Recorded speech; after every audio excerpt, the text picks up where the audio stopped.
I have never followed a traditional path. So I'm going to say that first of all, because I think for a lot of folks and a lot of young people and even people who are my age, you feel like there's a path that you have to take to make a certain amount of money or to acquire a certain type of success. I didn't want to be a doctor. I didn't want to be a lawyer. I didn't want to be in journalism per se. But at the time, I mean, it may exist now, but at the time, if I wanted to be somewhat creative, you literally only had the School of Advertising and Journalism, which you had to declare a major when you're a junior. So I applied and I didn't get in. And I was like, what? I'm like president of this, president of that. I had an internship at Ogilvy, like all this stuff. I couldn't believe it. So I just ended up taking speech comm. And what that prepared me for, now that I realize, was outlining presentations for persuasiveness, for helping to sell in your idea, to organize your thoughts and tell a story and all those things. And welcome back to Have a Map, where we talk all things career. Excited about this episode. As usual, we always are talking to some really cool guests. So love to get into the weeds of things and learn about different people's career path and see what directions they took. But before we get started, I would like to introduce, actually, this is our new, one of our newest interns, right? And Adejoke, say what's up, say hello, introduce yourself real quick. Hello, everyone. My name is Adejoke Donry. I'm a senior at Southern Illinois University, Edwardsville, which is like 30 minutes away from St. Louis. It's right in Southern Illinois. But yeah, I'm studying public relations, and I'm the public relations intern for DIM Events. Perfect. Yeah, and Adejoke just started on Monday, so shoot for a shout out to her for just coming on board and making sure that she was ready to go. Excited for that. And today's guest is very interesting, right? I actually experienced one of her experiences before I actually met her. And I was there with my mother and my aunt and my older cousins. So different generations, and brought them there, and really had a great time at Essence Fest. But before we get into it, Bonnie, can you introduce yourself? Say what's up to the people. Today we'll be taking directions from you. So Absolutely. It's so nice to meet you. I'm so glad to be here. My name is Bonnie Smith. I'm the founder and CEO of Studio B Entertainment, shortened as Studio B. We produce really great, dope events and experiences. We focus mostly on women of color.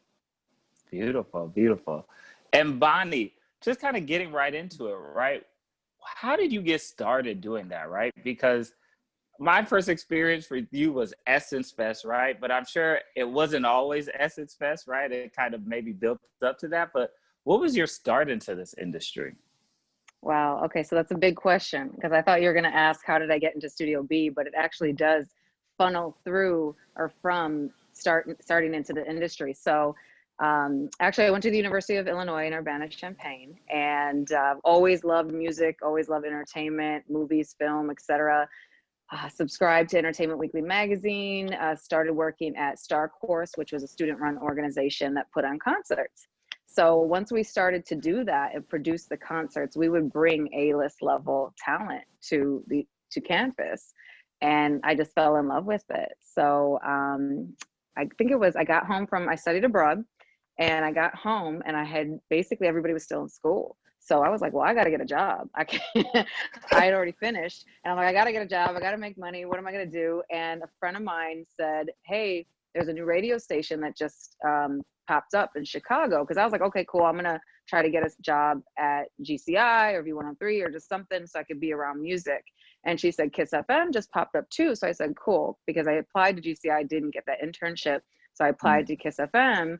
And I got it. And so that was my forte into the music industry, in terms of just being around a lot of new talent, old talent, new talent, A-list talent, everybody, and just falling in love with how this world works. But more so, being a part of a radio station, I never really realized that that was a real job. Like, you just think of on-air folks and personalities, and I saw all the stuff behind it and what it takes to create those different experiences, because there's a lot of events, obviously, that radio stations put on. So from there, it just evolved. Event marketing became really popular with brands and positioning them for more experiential versus just a logo or a promotion. And my career has taken so many different paths and so many different evolutions. I ended up working at Entertainment Weekly, Essence. I ended up working at Essence. So Essence has come full circle from me being an employee to them being one of my first clients when I started Studio B, to now then producing over 10 experiences and pop-ups at the 25th anniversary of Essence Festival last year. So it's been a wild ride, but yeah, that's how I got Wow. into it. So, It's a lot. wow. So, yeah, that's a lot. I didn't know all of that, right? So Yeah. it's interesting. So you went from on the radio, working with the radio and producing events there, right? And what was your next step after going from the radio station, right? Because that was like your first job. Maybe was it your dream job, or was it just something that you were just trying to kind of get done? Because I feel like that's so important for students. And we always say college students, but also students of life, those who didn't go to college. But it's always interesting to know, like, you're not always going to get that first dream job, but you're going to maybe utilize that first job to kind of help you start your path and gain some experience. So what was that Absolutely. job like for you? I have a couple things to say about that, because you just hit on some really important topics. So first of all, absolutely, you're 100% correct. I have never followed a traditional path. So I'm going to say that first of all, because I think for a lot of folks and a lot of young people, and even people who are my age, you feel like there's a path that you have to take to make a certain amount of money or to acquire a certain type of success. I don't want to be a doctor. I don't want to be a lawyer. I don't want to be in journalism per se. But at the time, I mean, it may exist now, but at the time, if I wanted to be somewhat creative, you literally only had the School of Advertising and Journalism, which you had to declare a major when you're a junior. So I applied and I didn't get in. And I was like, what? I'm like president of this, president of that. I had an internship at Ogilvy, like all this stuff. I couldn't believe it. So I just ended up taking speech comm. And what that prepared me for, now that I realize, was outlining presentations, for persuasiveness, for helping to sell in your idea, to organize your thoughts and tell a story, and all those things. So although I didn't get into that school, it was the evolution of going into speech comm, which was okay. So my path was never traditional. I knew that I loved events. I loved experiences. I loved putting on something, producing something where other people were excited and happy, right? So when I discovered that this was actually a job, there's a whole set of careers in the entertainment industry. I asked my boss at the time, I said, I'm graduating and I need a job. So are there any full-time jobs open? And that's one of my first lessons that I would say to anybody watching is, internships, relationships, connections are key. It was getting that experience. And then when I graduated, I ended up having a job waiting for me because of that. Now, the transition into experiential, where I am now, came because while I was working at the radio station, I also realized, because I was speaking with different people who were on the team and just older folks who had been around longer, who would tell me it's important to have other things happening in your life to help build your career outside of this one job, because there's more to this world than just the people who you know inside this radio station. You've got to know people. People have to know you. So that's another lesson that I would always say to myself, okay, I'm not going to go here and just be like, hey, do you know me? No, that person's going to know me. So I ended up participating in a nonprofit. It was the Looking Glass Theater Company Junior Board. And I volunteered, and I ended up meeting one of my best friends, but I also ended up meeting my future boss.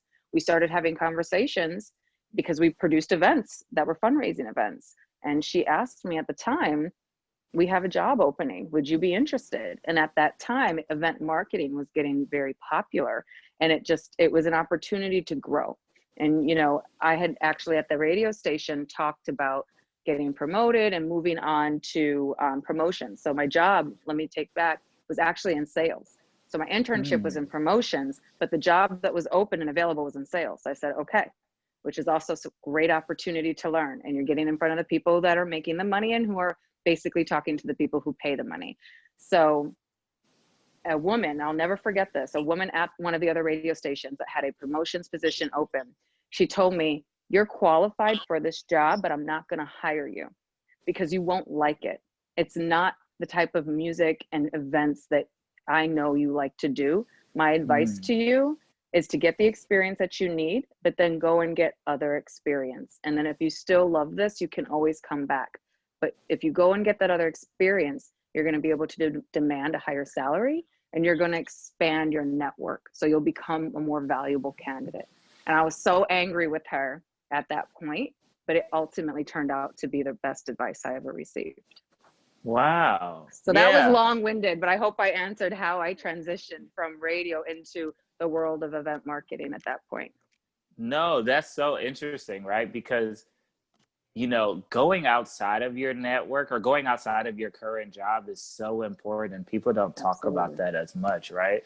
I think, and for me, I did a similar idea, right? But I was actually in the insurance industry after college, and I learned how to be a consultant, right? I was being a benefits consultant, and that helped me to develop the skills to consult when I got into that creative industry and understanding that. And a lot of my peers who are just maybe more so just creatives who don't understand the like client services side of things helped me to kind of get a leg up in that space. So going outside of it for me was kind of just like learning about what the creative industry was and figuring that out. So to your point, I think it's such an important thing to try and put yourself out there. It can be nerve-wracking.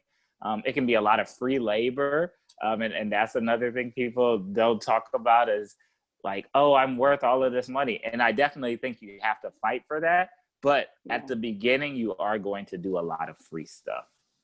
Yeah. And you know, it's interesting. So I'm in a little bit of a different position. Now I'm an employer. So when I started to employ people and I had an internship open, one of my first interns was actually my niece. And I asked my attorney, I said, I got to pay her? So why am I going to pay her? What? I work for free. I got concert tickets and everything else. There are definitely benefits and a stipend. But I do believe interns need to get paid and should get paid because at that time, you know, I didn't come from a background where I could get away with not working. So I had to figure it out, and it was really hard financially. So people should get paid for internships, and companies can afford it. And if I can afford it as a boutique agencies, larger companies can afford it. If you can't as a company afford to pay your interns, then you at least work through with them to develop some sort of program or formal learning environment so that they can take that and go get the jobs that they want. Because not everybody can afford to pay their interns, but 100%. There's got to be some sort of benefit that has a great value so that they can take that value and use it later, which may not be in the form of cash. So I'm all about that too, because that's how I did it. But you got to make sure there's some value, whether it's cash value or, you know, amazing value that you're directly making sure you're going to help them get that job later. Definitely. Was it always your vision to go into marketing and experiential marketing? I know you said you didn't want to be a doctor or anything else other than that. Was this field always what you wanted to do? So it's an interesting question. Experiential marketing didn't exist. I might be showing my age, but experiential marketing didn't exist when I was in school. It was concert production. So experiential is, you know, you're branding everything, and it's just different experience and mixing brands in with it. But what we would know before it existed as an industry was talent engagement, programming, concert production, speaking engagements, things like that. A lot of it was more what they call B2B, so business to business. I always wanted to be in entertainment, like hands down. I wanted to say, I created that awesome film. I created that great ad that you see. So just storytelling and being a part of creating something that impacts mass people's model, you know, their lives and makes them feel better about themselves was always something I wanted to do.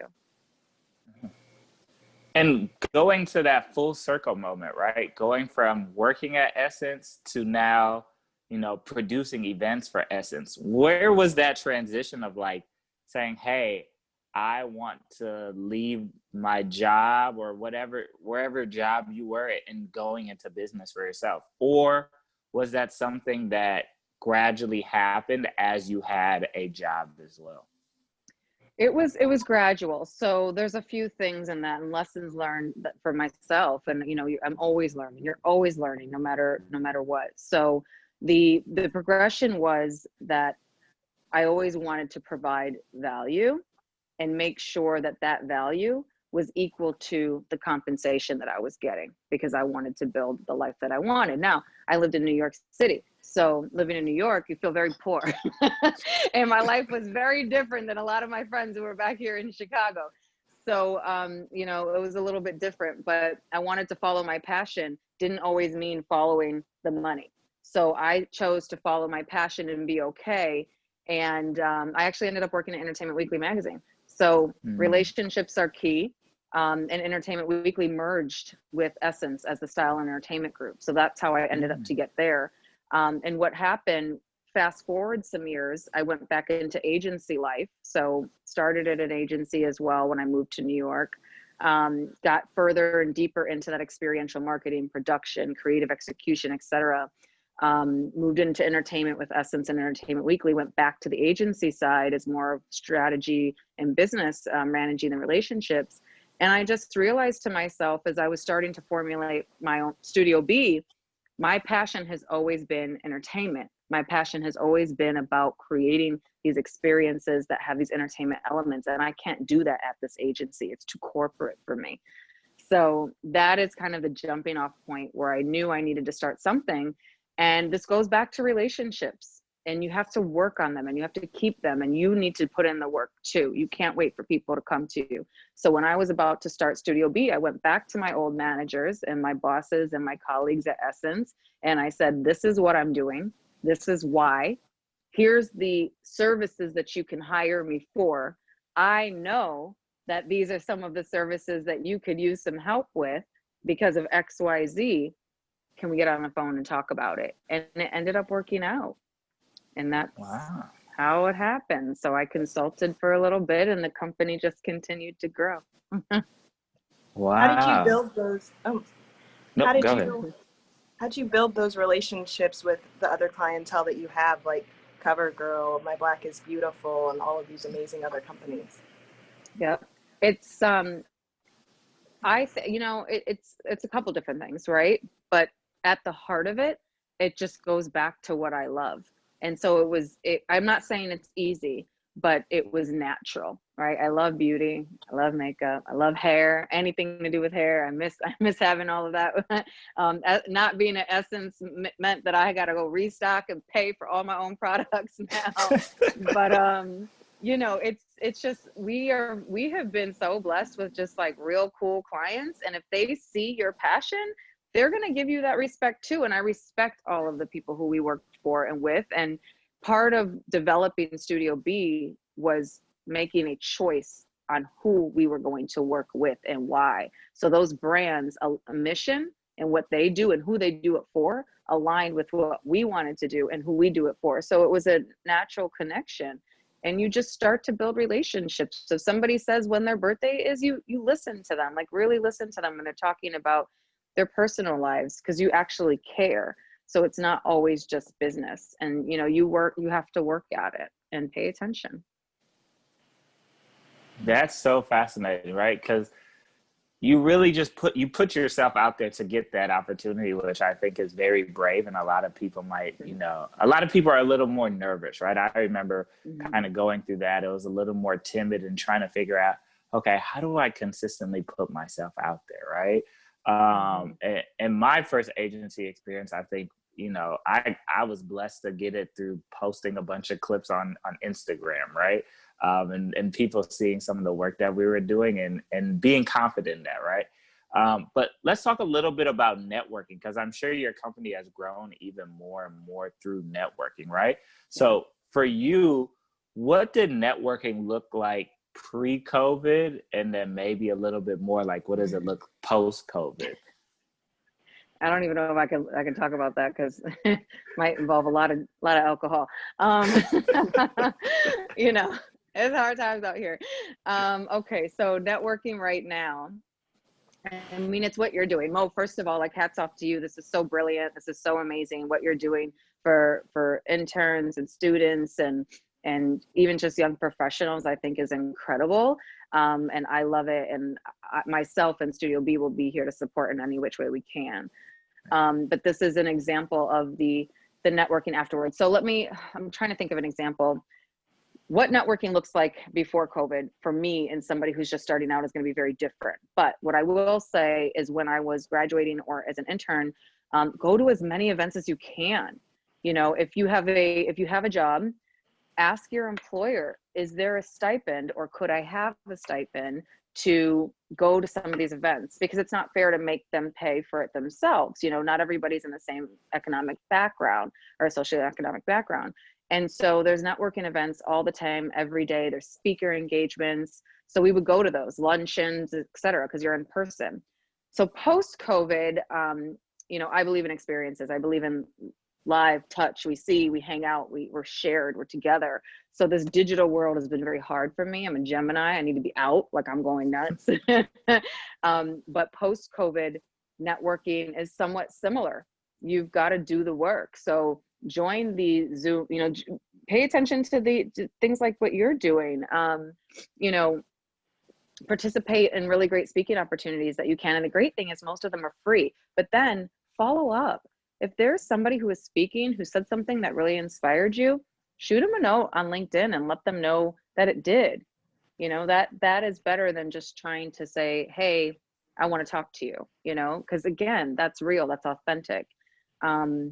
Other than that, practice safe social distancing. I will still go out and take walks when I can. That could be a form of networking with your mentor or sponsor or just a friend to help bounce ideas off of. And one thing you mentioned in there is a sponsor or a mentor, right? Mm-hmm. Do you have a mentor that you kind of learned from and gained some experience? And if so, like, what was that relationship like? Sure. So it's interesting answering these questions because I it's two pronged, right? I had to think about it as an employee, but also now as an employer, as a business owner. So as an employee, I did have a mentor and she was incredible. And that's actually how I got my job at Entertainment Weekly. It goes back to relationships. The only job I ever got that was purely just from me reaching out and sending in resumes and whatnot was Kiss FM. Other than that, there's always been a connection that has gone out for me and been able to simultaneously give their reference. So my mentor I met in New York. She was a mentor of one of my really close friends in New York, and we would have breakfast once a month, and she would coach me on in different challenges that I may have. You know, you're naive at that point. You're not sure how to approach something, what's the right way to say it. You need to be careful because someone may take something the wrong way, even though you don't mean it. But I remember something really key, and it was when I was actually considering moving back to Chicago and taking another position. And it was with a large company versus a small company. And the small company was super cool. And I loved, the owner was cool. And I was like, oh, I'm going to go, you know, and get to go to all these great parties in New York. And that's going to be great and fun, whatever. It was great. But she said to me, listen, you've already been a part of a small organization. You need to work now at a large organization because that is going to matter. It's going to give you more access and more opportunity to things that you wouldn't get here. So you have to diversify your experience, and it's going to diversify your network. If you don't like it, that's okay. You know, you'll get your experience, and if it's not the right fit, then you're going to leave after 2 years. That's fine. But right now, it's important that you get that on your resume because I promise you, it's going to open up a slew of things. And then when we were going through salary negotiations, she was perfect. You know, I'm thinking, oh, I need to make this amount of money. But what she reframed it for me. She said, you need to say, this is what I'm asking you for, or what I want, because what I bring to the table is in line with this number. And here's why, with examples. So I'm going to take the guesswork out of it for them and be very clear on why my value is in line with this dollar amount. So she was incredible. And that was more of a mentor. Sponsorship is, to be honest, has been very difficult for me. It was challenging over the years in my career. And I'll be really honest and transparent. I'll say that I don't think I ever received it until I would say 2 years before I started Studio B. Mm. So it took a really long time to get it. And it's just, that's what happens sometimes in corporate America. And that's part of the reason I also was like, you know what, it's time to really go off on my own and see if I can make this happen. When you started Studio B, what was your vision for it? Well, so the vision, when I started it, it was actually started as a consulting company because I didn't know where it would land me, and I needed to make sure I could pay my bills. So the vision when I started was that I want to get back in entertainment. I want to get back into doing the things that I love. I love beauty. I love entertainment. I love, anything to do with beauty in terms of hair. And I want to do something that is very directly connected to women who come from where I come from and who look like me. And just marginalized women in general, right? We talk a lot about intersectionality at Studio B. So that's always in the vision at the core of it. But when I started, it was consulting. And so I was helping other people make money and helping them get more business and realize that's not the best business plan. So let's do what we do best. And we're going to get into this brand experience world. And it goes back to your relationships. And I happened to call an old client and I said, hey, once again, this is who we are. This is now what we've accomplished. This is what we've evolved to. Can I get on the bid for Essence Festival? You need to ask. So that was the vision. The vision has never changed at the core and the heart of who we are, but the way that we express it has changed. That's so important to talk about evolution, right? And we always talk about that at dim events of like, we're not just a company, we're an organism because we're constantly growing and evolving into something, right? So for you, where did that approach come from, right? Because a lot of companies maybe just are kind of stagnant and say, hey, this is what we do and that's it, right?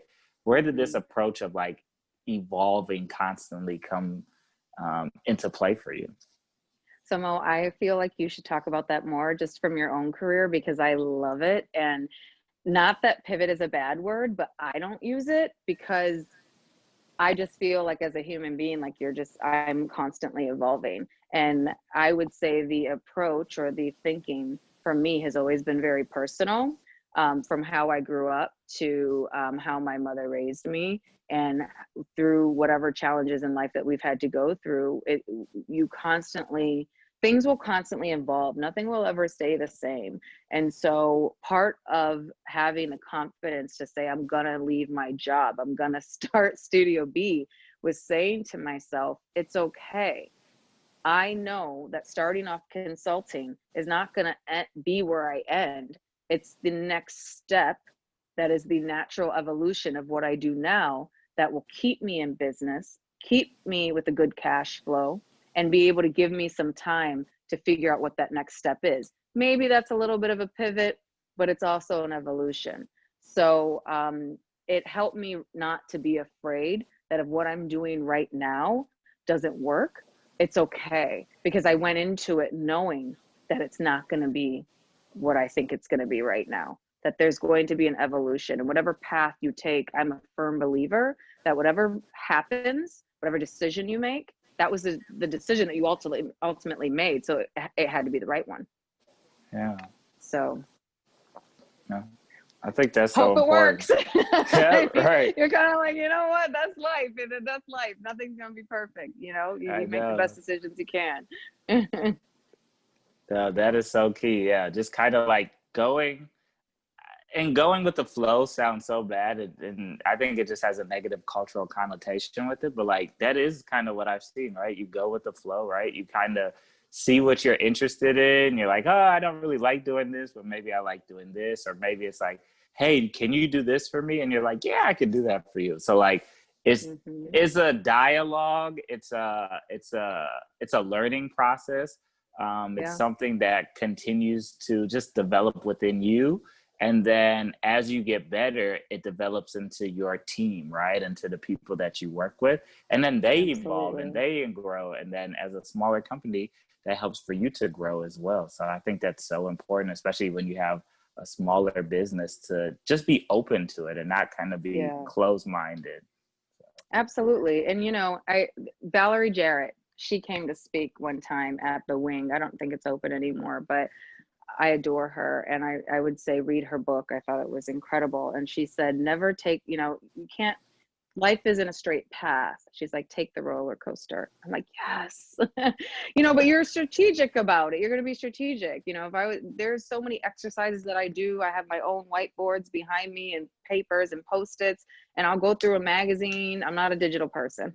I like hard books and everything. So I'll go through a magazine and I would rip out pages of ads that I liked or that I thought were cool. And I'm like, okay, cool. Now I'm going to go on and they're, who owns this company, and see if they have any job openings. So there's some strategy and thinking in it, but it allows you to connect the work that you want to do with your passion so that you can actually be happy and so that you can be successful.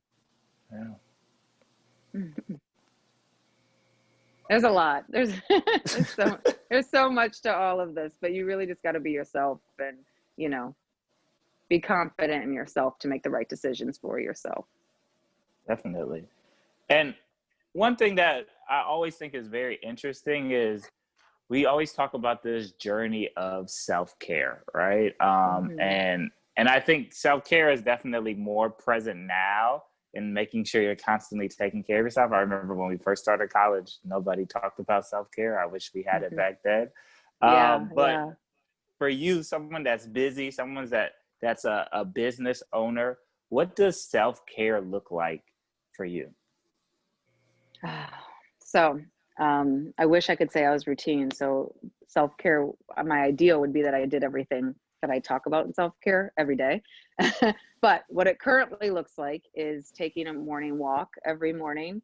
I use Insight Timer. It's a meditation app.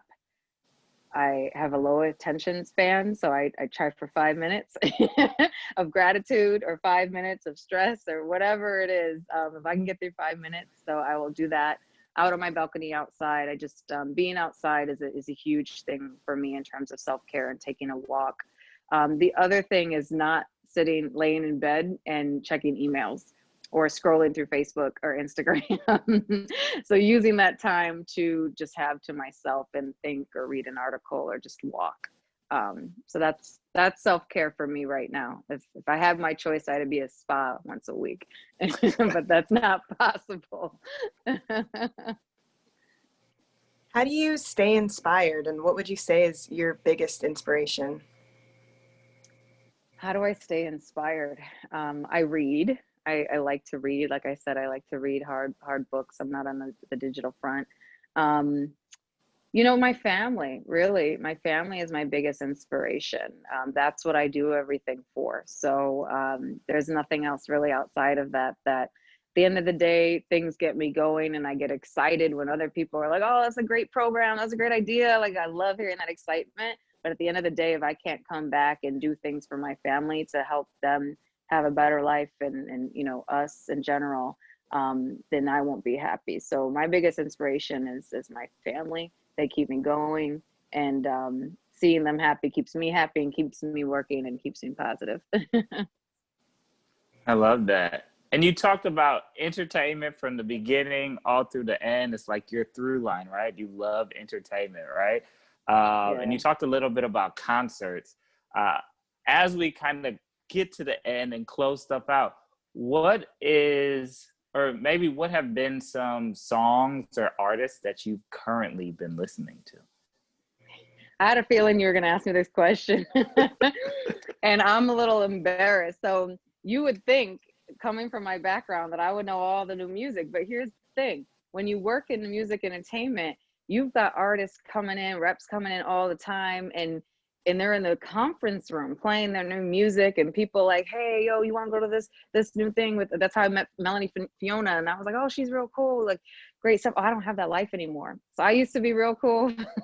And now I can't name any new artists. So I just have Pandora on, and I listen.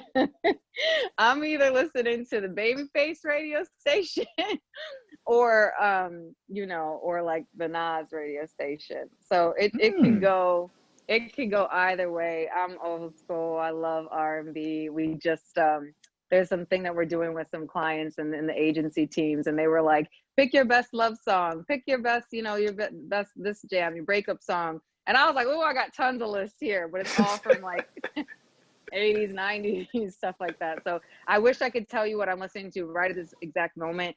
It's the stations on Pandora. I don't have a song or an artist right this moment. I Let me love that. recommend Chloe and Halle to you. They're great. Yes, I will say I can't name an actual song, but I first saw them. They were actually with Nike Air Society at BeautyCon 2 years ago, I think it was. And their voices are amazing. I love it. So it's hard for me to find new music, and that is very different for me in terms of life. So Yeah. but And thank you for the recommendation. Nas just dropped a pretty good project, I will say. It was pretty Okay. good. So if you have time, give that a listen, definitely. See, I said I'm not digital, so you got to go online now to get all the new music. That's true. That's true. Pandora should kind of slip that in there. So I'm sure if you put it on Nas radio, they'll slip one of his songs. Okay. Thank you. I'm gonna get back to you on that. Definitely. And what would you say have been maybe one of your favorite projects that kind of stands out to you? Because I think we all have one of those. We all have a project that stood out to you. Maybe it's the work that you put into it. Maybe it's just the vision, or like your favorite person you got to work for. So like, what was one of those projects for you? So currently or past, or does it matter? It doesn't matter. I'll say something actually just launched yesterday, which is so exciting, and so it fulfills kind of everything that we've been working up to. It is called Community Cohesion Project, and it's based out in Northwest Arkansas. So we have helped develop a brand for this nonprofit to drive inclusivity and diversity in this region.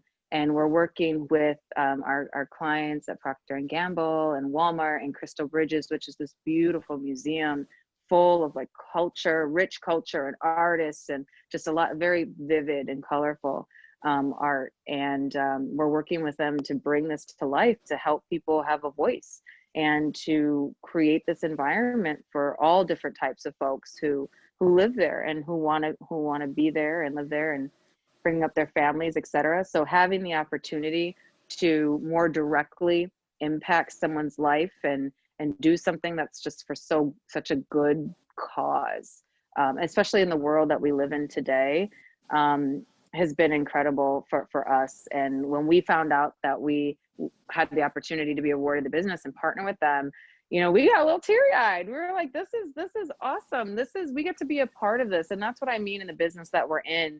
You saw our experiences at Essence Festival. It's big and it's glam and it's awesome. And those would be my favorite events too. But it's because the people who are there on the ground, when you talk to them and they look at you and they're like, oh my God, I love this. This made me feel confident. This made me feel pretty. This made me feel like I could talk to this person, or this made me inspired because I want to go after this job, or I want to express myself. And this was really cool. I love this piece of art. I want to give this to my daughter.